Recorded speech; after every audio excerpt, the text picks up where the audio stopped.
Salut les amis, j'espère que vous allez bien. Il vous est arrivé de vous poser la question, qu'est-ce que Jésus a fait dès l'âge de 12 ans jusqu'à 30 ans? Ça fait 18 années que la Bible ne nous en rend pas compte. Nous ne connaissons réellement pas ce qui s'est passé. Et il m'est arrivé une fois de poser cette question au Seigneur. Regardez ce qu'il a eu à me dire.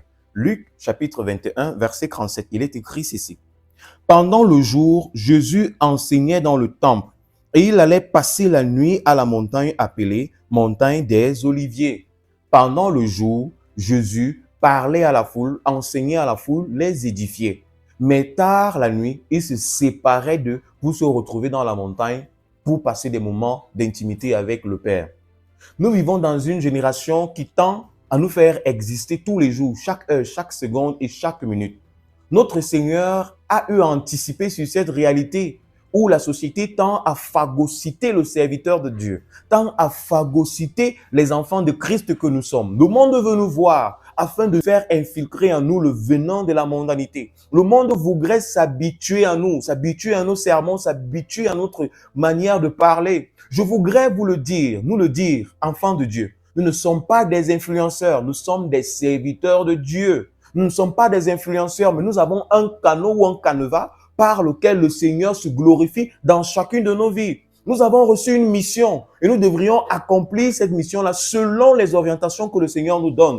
Mais il se trouve que, à force de se mêler au monde, nous oublions, ou du moins, nous perdons les repères de la vie de serviteurs de Christ que nous devrions mener un peu plus chaque jour. Notre Seigneur, dès l'âge de 12 ans jusqu'à 30 ans, soit 18 années passées dans l'ombre, il n'a cessé que d'apprendre, il n'a cessé que de connaître, il n'a cessé que de chercher à s'imprégner des différentes ressources dont il avait besoin pour accomplir la mission que le Seigneur lui avait donnée sur cette terre. À vous, chrétiens, quelle est la mission que le Seigneur vous a donnée? À vous, jeunes serviteurs de Jésus-Christ, quelle est la mission que le Seigneur vous a donnée de réaliser? Comment la réalisez-vous? Ce n'est pas en faisant des TikTok tous les jours, c'est pas en faisant des Facebook tous les jours, c'est pas en faisant du YouTube tous les jours que vous allez réaliser ou concrétiser votre mission. C'est surtout en écoutant la voix de votre Dieu. Plusieurs trompeurs, plusieurs menteurs, plusieurs affabulateurs disent que pendant ces années, il a pris le temps de se marier, pendant ces années, il a fondé sa famille, pendant ces années, il a procréé et pour le restant de sa vie, il a décidé de servir le Père. C'est faux et c'est archi faux.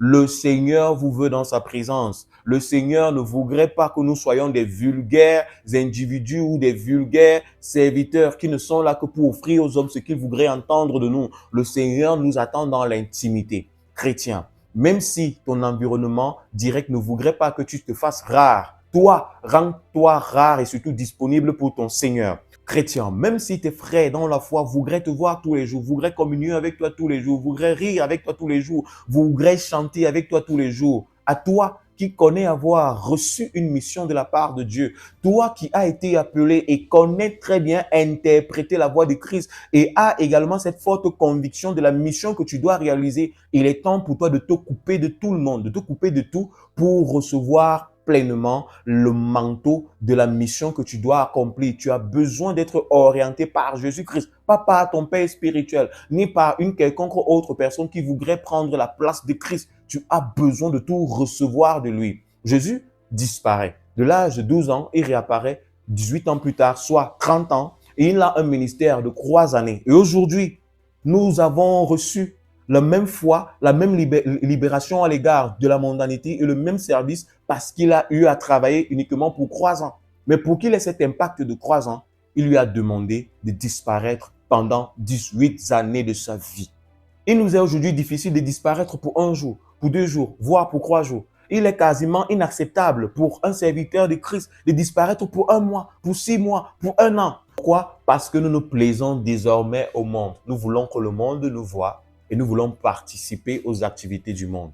Chrétiens, ceux-là qui comprendront que ce message est important pour eux, je vous prie de le garder dans votre cœur. Pour ceux-là qui se disent que c'est un message qui n'est pas important, soit. Chrétiens, disparaître ne signifie pas ne pas être. Disparaissez et ne réapparaissez que lorsque le Seigneur vous en donne l'ordre ou vous en donne des orientations. Nous sommes chrétiens, premièrement chrétiens. Nous servons la cause du royaume. Ce n'est pas parce que le Seigneur nous a donné le verbe facile que nous devrions l'employer à contre-temps. Chrétiens, sachons être dans le temps de Christ. Et le temps de Christ, il ne nous le donne que dans son intimité. Que le Seigneur prenne soin de chacun d'entre nous.